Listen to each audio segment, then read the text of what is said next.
Lottery എന്നെ വലിയ കർഷകനാക്കി എന്ന് പറയും ഇടുക്കി പുറ്റടി സ്വദേശി ചെമ്പശ്ശേരി വീട്ടിൽ CD രവീന്ദ്രൻ നായർ. 3 പതിറ്റാണ്ടുകൾക്ക് മുമ്പ് ലോട്ടറി അടിച്ച് ലഭിച്ച മുഴുവൻ തുകയും കൃഷിക്ക് വേണ്ടി ചെലവഴിച്ച വ്യക്തിയാണ് അദ്ദേഹം. കൃഷിഭൂമി വാങ്ങി മണ്ണിൽ പണിയെടുത്ത് ഓരോ വർഷവും ബമ്പർ അടിക്കുന്ന തോട്ടമാക്കി മാറ്റിയെടുത്തു എന്ന് പറയാം.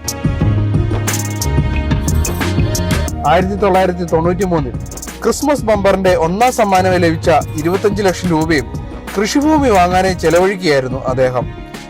എന്നിട്ട് എന്താ എന്ന് ചോദിക്കുന്നവർ ഇതുകൂടി കേട്ടോളൂ. ബമ്പർ സമ്മാനമായി കിട്ടിയ തുകയുടെ ഇരട്ടിയും 3 ഇരട്ടിയും 4 ഇരട്ടിയും ഒക്കെയാണ് അദ്ദേഹം വർഷം തോറും ആകെയുള്ള 20 ഏക്കർ കൃഷിയിടത്തിൽ നിന്ന് ഇപ്പോൾ നേടുന്നത്. ഏലത്തിന് വില ഉയർന്നു നിൽക്കുന്നതിനാൽ ഇത്തവണ മെഗാ ബമ്പറായിരുന്നു എന്ന് മാത്രം. അഥവാ ഏലം പിന്നോട്ടടിച്ചാലും വളർത്തുമൃഗങ്ങളും നെല്ലും പച്ചക്കറിയും ഒക്കെ കൂടി രവീന്ദ്രൻ നായരുടെ തുണയ്ക്കെത്തുകയാണ് പതിവ്. പോസ്റ്റ്മാൻ ജോലിക്കൊപ്പം 1-2 ഏക്കറിൽ കൃഷി ചെയ്ത് കുടുംബം പുലർത്തിയിരുന്ന ആളായിരുന്നു നാട്ടുകാർ രവിസാർ എന്ന് വിളിക്കുന്ന ഈ കർഷകോത്തമൻ. എന്നാൽ ലോട്ടറി അടിച്ചതോടെ അദ്ദേഹത്തിന്റെ കാർഷിക പാരമ്പര്യം ഉണർന്നു. അങ്ങനെയാണ് പുറ്റടിയിൽ 13 ഏക്കർ ഏലത്തോട്ടം വാങ്ങിയത്. സ്ഥലം വാങ്ങിയിട്ട ശേഷം മുതലാളി ചമഞ്ഞ് കസേരയിൽ ഇരിക്കുകയല്ല രവീന്ദ്രൻ ചെയ്തത്. 1 ഇഞ്ച് പോലും സ്ഥലം പാഴാക്കാതെ ദേഹണ്ണിക്കാനും പരമാവധി വരുമാനം കണ്ടെത്താനും ഉത്സാഹിച്ചു. പുറ്റടിയിലെ കാലാവസ്ഥയുമായി പൊരുത്തപ്പെടുന്ന ഏറെക്കുറെ എല്ലാ വിളകളും ഇവിടെ കാണാം. ഏലകൃഷിക്ക് ഏറ്റവും യോജിച്ച സാഹചര്യമുള്ള ഇവിടെ 13 ഏക്കറിൽ ഏലമുണ്ട്. ഒപ്പം പശുവും ആടും കോഴിയും എല്ലാം മികച്ച വരുമാനം തരുന്ന വിധത്തിൽ ക്രമീകരിച്ചിരിക്കുന്നു. ലഭ്യമായ സ്ഥലത്തൊക്കെ പരമാവധി വിളകൾ ചേർക്കാൻ ശ്രദ്ധിക്കുന്ന രവിയേട്ടന്റെ ഏലത്തിന് ഇടവേളയായി ചേമ്പും വാഴയും ഇഞ്ചിയും കാബേജും കെയിലും തക്കാളിയും വഴുതനയും മുളകും എല്ലാം ഉണ്ട്. 15 വർഷം പൂർത്തിയാക്കിയ പഴയ ഏലച്ചെടികൾ നീക്കം ചെയ്ത് ആവർത്തന കൃഷി ചെയ്യുന്നതാണ് ഇവിടുത്തെ പ്രത്യേകത. അതുകൊണ്ട് തന്നെ ഓരോ വർഷവും ഘട്ടം ഘട്ടമായി പുതിയ ഏലച്ചെടികൾ തോട്ടത്തിൽ സ്ഥാനം പിടിക്കുമ്പോൾ കൂടെ പച്ചക്കറികളും ഇടം പിടിക്കും. നേരത്തെ സൂചിപ്പിച്ച പച്ചക്കറികൾ സ്വന്തം വീട്ടിലേക്കും ബന്ധുക്കൾക്കും ഉള്ളതാണ്. എന്നാൽ ഏലത്തിന്റെ പ്രധാന ഇടവിള കുറ്റി ബീൻസ് ആണ്. വലിയ പരിചരണമില്ലാതെ ഒരു ചുവട്ടിൽ നിന്ന് 1.5 കിലോ ബീൻസ് ലഭിക്കുമെന്ന് ഈ കർഷകൻ പറയുന്നു. അടുത്തിടെ 1500 കിലോ ബീൻസ് ആണ് വിപണിയിൽ എത്തിച്ചത്. തൈ നടുമ്പോൾ അല്പം ചാണകപ്പൊടി ചേർക്കുന്നതല്ലാതെ മറ്റു വളങ്ങളൊന്നുമില്ല ബീൻസിന്. കൃത്യമായി മണ്ണ് വെട്ടിക്കൂട്ടി ക്രമീകരിച്ച ഏലത്തോട്ടം കാണാൻ തന്നെ പ്രത്യേക ഭംഗിയാണ്. നമ്മൾ ഒരു 30-31 വർഷമായിട്ട് ഏലകൃഷിയിലോട്ട് വന്നതാണ്. അതുമുതൽ ഏലത്തിന് നമ്മൾ നല്ല പരിചരണം കൊടുക്കുന്നുണ്ട്. നമുക്ക് എല്ലാ വർഷവും ഒരു ന്യായമായ ആദായം കിട്ടുന്നുമുണ്ട്. ഇപ്പം ഇത് 2 വർഷം മുമ്പ് പുതുക്കി വെച്ച ഒരു ഞള്ളാഞ്ഞി ഏലമാണ്. ഇപ്പോൾ ഈ വർഷം അതിൽ ഒരു ആവറേജ് കായുണ്ട്. ഇത് ഈ വർഷം ഒരു 2 കിലോ ചരക്ക് ഒരു ചെടിയിൽ നമുക്ക് എടുക്കാൻ സാധിക്കും. ഇതിൻ്റെ പരിചരണ മുറകൾ നമ്മൾ ചെയ്യുന്ന 30 ദിവസം കൂടുമ്പോൾ ജൈവ കീടനാശിനിയുള്ള മരുന്നുകൾ, അതായത് കീടനാശിനി അടിക്കുന്നുണ്ട്. അളവിൽ അനുവദീയമായ അളവിൽ മാത്രമാണ് കീടനാശിനി നമ്മൾ തളിക്കുന്നത്. അതുകൊണ്ട് നമ്മുടെ കായ എക്സ്പോർട്ടിങ് ക്വാളിറ്റിയാണ്. നമ്മുടെ ഈ ഏലക്ക സാധാരണ വാങ്ങുന്ന ഒരു വർഷത്തിൽ പ്രാവശ്യം വന്ന ഈ മാസ് എൻ്റർപ്രൈസുകാർ കൊണ്ടുവന്ന് എക്സ്പോർട്ടിങ് ചെയ്യാണ്. ആദ്യമൊക്കെ അവർ ഈ കാ കൊണ്ടുപോയി ബാംഗ്ലൂർ ലബോറട്ടറി ടെസ്റ്റ് ചെയ്യുകയും പിന്നീട് എറണാകുളം ലബോറട്ടറി ടെസ്റ്റ് ചെയ്യുകയും ഇപ്പം മയിലാടുംപാറ ഏല ഗവേഷണ കേന്ദ്രത്തിൽ സൗകര്യമുള്ളതുകൊണ്ട് അവിടെ കൊണ്ട് ടെസ്റ്റ് ചെയ്യുകയും ചെയ്ത ശേഷം നമ്മുടേത് ഗുണനിലവാരം മെച്ചമായതുകൊണ്ട് നമ്മുടെ കായ എക്സ്പോർട്ടിങ് ക്വാളിറ്റിയിലാണ് കയറ്റി വിടുന്നവർ. അതുകൊണ്ട് നമുക്ക് നിലവിലുള്ള കാര്യം 200 രൂപ മുതൽ 200-300 രൂപ വരെ ചില സമയങ്ങളിൽ കൂടുതൽ കിട്ടുന്നുണ്ട്. നമ്മളിവിടെ ഏലത്തോട്ടങ്ങളെല്ലാം തന്നെ ഒട്ടുമുക്കാലും ചെരിഞ്ഞ പ്രദേശങ്ങളാണ്. ഇവിടെ നമ്മൾ എന്ത് ചെയ്യുന്നു ചോദിച്ചു കഴിഞ്ഞാൽ നമ്മൾ പൊതയിടിയിലാണ് പ്രധാനമായ പണി. എങ്കിൽ തന്നെ അതൊന്ന് മൂടാനും മറ്റ് ഈ ഒച്ചിൻ്റെ ശല്യം കുറയാനൊക്കെ ആയിട്ട് നമ്മളിങ്ങനെ ഇടയ്ക്ക് ഒരു കുഴിയെടുത്ത് ഈ ചപ്പ് അല്ലാതെ മൂടിക്കളയും ചെടിക്കകത്ത് മണ്ണിട്ട് കൊടുക്കും. ഇങ്ങനെ ഈ കുഴിയെടുത്ത് ചെറുതായിട്ട് അവിടെ ഇവിടെ ഇടുന്നതുകൊണ്ട് ഈ കുഴിക്കകത്ത് വെള്ളം കെട്ടുന്നു കഴിഞ്ഞാൽ നമുക്ക് വേനൽക്കാലത്ത് മണ്ണിന് ഉറവുണ്ടാകുന്നുണ്ട്. അതുപോലെ നല്ലൊരു മാർഗ്ഗമാണ്.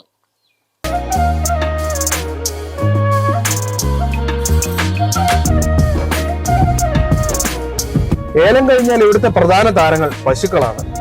ദിവസേന 300 ലിറ്റർ പാലാണ് ഇവിടെ ഉൽപ്പാദിപ്പിക്കുക. പുറത്തുനിന്ന് വാങ്ങാതെ ഇവിടെ തന്നെ ജനിച്ചു വളർന്ന പശുക്കളാണ് ഇവിടുത്തെ താരങ്ങൾ. 1990 ഒരു പശുക്കുട്ടിയിൽ നിന്നാണ് ഫാമിന്റെ ആരംഭം. ഞാൻ ഇങ്ങനെ ചെറുപ്പകാലത്ത് നമുക്കറിയാവുന്ന ഒരു കിടാവ് അടുത്ത ഒരു കശാപ്പട വന്നു കഴിഞ്ഞപ്പോൾ ഞാൻ അതിനെ പോയി ഒരു 1350 രൂപ വരെയ്ക്ക് അന്നത്തെ കാലത്ത് അതിനെ മേടിച്ചു. അതുകൊണ്ടൊന്ന് ഒറ്റ കുത്തിവയ്ക്ക് ഇര പിടിച്ചു. അങ്ങനെ ആരംഭിച്ചതാണ് അവളത്. 1990 പശു വളർത്തൽ ആരംഭിച്ചത്. അതിനുശേഷം പിന്നെ ഒരു ദിവസം പോലും മുടങ്ങാതെ നമ്മളിങ്ങനെ പിന്നെ പാൽ ഉൽപ്പാദിപ്പിക്കുകയും കൃത്യമായ സംഘത്തിൽ അളക്കുകയും ചെയ്തിട്ടുണ്ട്. ഇപ്പം 34 വർഷമായി ഇത് ആരംഭിച്ചിട്ട്.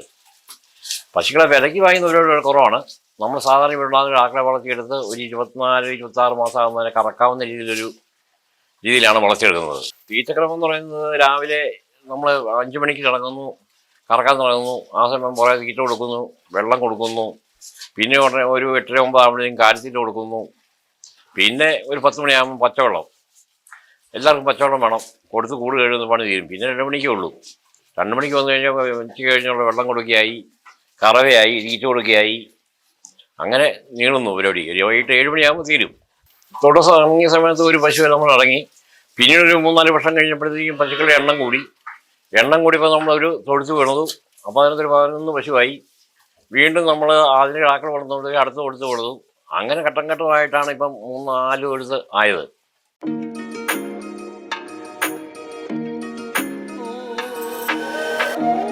നാല് ഷെഡുകളിൽ ചെറുതും വലുതുമായി 40 ഉരുക്കൾ ഇവിടെയുണ്ട്. രവിയേട്ടന്റെ ഇടത്തും വലത്തും നിൽക്കുന്ന ഈ 2 പശുക്കൾ ഇവിടെ തന്നെ ജനിച്ചു വളർന്ന ഇരട്ടകളാണ്. ഫാമിൽ ഏറ്റവും കൂടുതൽ പാലുൽപാദനമുള്ള പശുക്കളും ഇവർ തന്നെ. ഒരാൾക്ക് 31 മറ്റേ ആൾക്ക് 35 ലിറ്റർ പാലാണ് ഉൽപാദനം. രണ്ടുപേരും 3 പ്രസവം കഴിഞ്ഞിരിക്കുന്നു.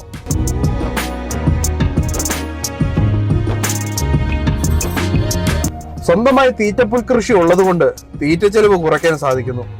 CO3, CO5, നേപ്പിയർ തുടങ്ങി മിക്ക പുല്ലിനങ്ങളും ഇവിടെയുണ്ട്.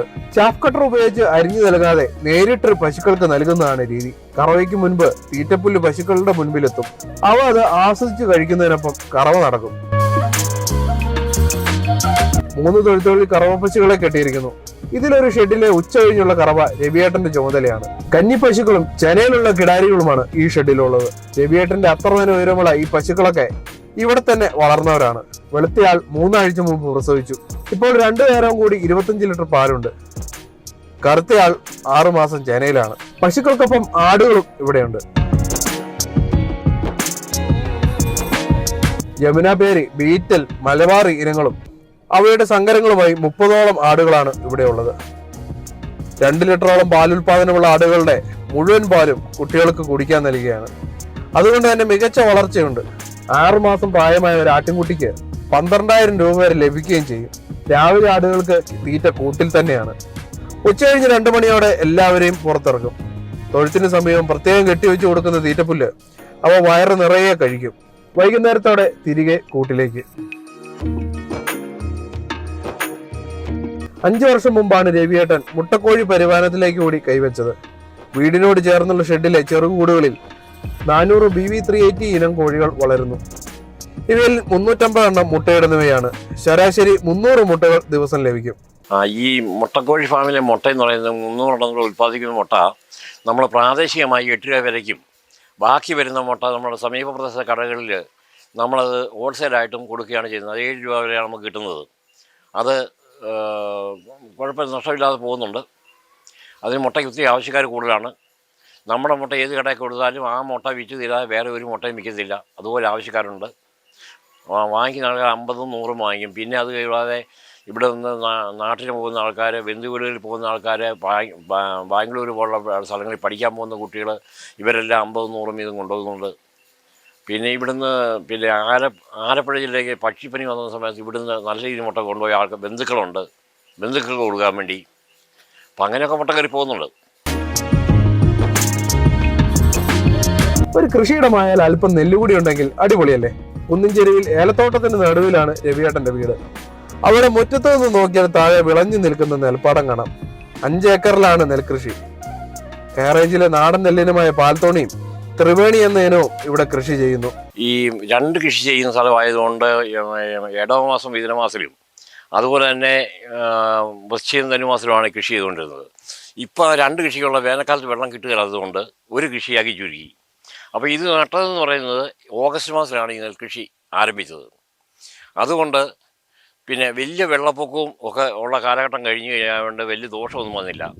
ഇനിയിപ്പോൾ ഇത് വിളവെടുക്കുന്നത് ഈ മഴ നിന്ന് കഴിഞ്ഞാൽ വിളവെടുക്കുന്നത്, അന്നേരം പണി എളുപ്പം കിട്ടും. കാരണം വെള്ളമൊക്കെ പറ്റി കിട്ടും. ഇത് നട്ട് നമ്മൾ കളപറിക്കുകയാണ്, മരുന്നടിക്കുകയോ അല്ലെങ്കിൽ രാസവളം ചെയ്യുകയോ ചെയ്യേണ്ടി വന്നിട്ടില്ല. പിന്നെ ഇതിൻ്റെ വിളവെടുപ്പ് എങ്ങനെയാണെന്ന് ചോദിച്ചാൽ ഇത് മിഷൻ വന്ന് കൊയ്യാൻ അസൗകര്യമാണ്. കണ്ടങ്ങൾക്ക് വലിപ്പക്കുറവായതുകൊണ്ട് മിഷൻ മട്ടം തിരിഞ്ഞ് കിട്ടുകയില്ല. പിന്നെ അതുകൊണ്ട് തമിഴ്ക്കാരും കയറി വരും, തമിഴ്നാട്ടിൽ നാൾ കയറി വരും, അവരെ കൊണ്ടാണ് ഇത് കൊയ്ക്കുന്നത്. കൊയ്ച്ച് നമ്മൾ ഉണങ്ങിയെടുക്കുക ചെയ്യുന്നത്. പിന്നെ നമ്മളിതിൻ്റെ അരി നമ്മൾ നെല്ല് ഉണങ്ങി പുഴുങ്ങി കുത്തി അരിയാക്കി നമ്മൾ ആവശ്യക്കാരായ കർഷകർക്ക് കൊടുക്കുന്നുണ്ട്. 1 കിലോ 70 രൂപ റേറ്റിലാണ് കൊടുത്തുകൊണ്ടിരിക്കുന്നത്. അതിന് ആവശ്യക്കാർ ഒത്തിരി ഉണ്ട് വാങ്ങിക്കാൻ. അതോടൊപ്പം ഇത് എൻ്റെ ഇനി ഒരു 3/4 ഏക്കർ സ്ഥലമേ ഉള്ളൂ. അത് ബാക്കിയെല്ലാം ഞാൻ പുൽകൃഷിയാക്കി കന്നാലിക്കുള്ളത്. പിന്നെ ഞാൻ നോക്കിയപ്പോൾ പരിസരത്ത് ആരും കൃഷി ചെയ്യുന്നില്ല. പരിസരത്ത് കൃഷിയായി ഞാൻ തന്നെയായിട്ട് കാര്യമില്ല. അത് മറ്റു കിളിശല്യങ്ങളും എലിശല്യവും ഒക്കെ കൂടുതലാകുന്നതുകൊണ്ട് ഞാൻ പരിസരത്തോടെ എല്ലാവരുടെയും കണ്ട ഞാനായിട്ട് തന്നെ ഇപ്പോൾ 10 വർഷമായിട്ട് കൃഷി ചെയ്തുകൊണ്ടിരിക്കുന്നത്. അങ്ങനെ ചെയ്തതാണ് ഈ കാണുന്ന പാടശേഖരം. കേരളത്തിലെ പല കർഷകരും അഭിമുഖീകരിക്കുന്ന കാട്ടുപന്നി പ്രശ്നം ഇവിടെയുമുണ്ട്. നെൽപ്പാടത്തേക്ക് കൂട്ടത്തോടെ എത്തുന്ന പന്നികൾ വലിയ നഷ്ടങ്ങളാണ് വരുത്തിവെക്കുന്നത്. ഈ കാണുന്ന പാടത്തിന്റെ വരമ്പ് കാട്ടുപന്നികൾ കുത്തി നശിപ്പിച്ചതാണ്. നെൽച്ചെടികൾക്കിടയിലൂടെ ഓടിയതിന്റെ ചാലുകളും ഇവിടെ കാണാം. ഫിനോയിൽ പ്രയോഗം ഒരു പരിധിവരെ കാട്ടുപന്നികളെ അകറ്റി നിർത്താറുണ്ട്. ഇതേ നമ്മൾ ഈ കാട്ടുപന്നിയുടെ ശല്യം രൂക്ഷമായതുകൊണ്ട് പന്നി വരാതിരിക്കാൻ വേണ്ടി നമ്മൾ ഫിനോയിൽ ഒഴിച്ച് ചകിരിച്ചോറോ അല്ലെങ്കിൽ പഴന്തുണിയോ എന്നതിലും വെച്ച് നമ്മൾ ഇതുപോലെ ഓരോ ഭവിഷ്യം വെച്ചിരിക്കും. ഈ ഫിനോയിലിൻ്റെ സ്മെല്ല് വരുന്ന ഉള്ളിടത്തുള്ള സമയം അതിലെ പന്നി വരത്തില്ല. അല്ലെങ്കിൽ മഴ പെയ്തൊക്കെ ഈ ഫിനോയിലിൻ്റെ സ്മെല്ല് പോയി കഴിയുമ്പം പിന്നെ നമ്മൾ വീണ്ടും ഫിനോയിൽ ഒഴിച്ചാൽ മതി. അങ്ങനെയാണ് ഇവിടെ നിന്ന് ഈ കൃഷി നിലനിർത്തിയിരിക്കുന്നത്. അല്ലെ പന്നി വന്നതിൻ്റെ കൂട്ടത്തിൽ വന്നാൽ ഈ നെല്ല് മുഴുവൻ മറിച്ച് കളയും. 4 പതിറ്റാണ്ടിലധികം തപാൽ വകുപ്പിൽ ജോലി ചെയ്ത രവീന്ദ്രൻ നായർ 3.5 പതിറ്റാണ്ടായി കാർഷിക മേഖലയിൽ സജീവമാണ്. ഏലവും പശുവും കോഴിയും ആടും പച്ചക്കറികളുമൊക്കെ കൃഷി എങ്ങനെ ലാഭകരമായി ചെയ്യാമെന്ന് കാണിച്ചു തരികയാണ് അദ്ദേഹം. അദ്ദേഹത്തിൽ നിന്ന് പഠിക്കാൻ ഒട്ടേറെ ആശയങ്ങളുണ്ട്, പാഠങ്ങളുണ്ട്.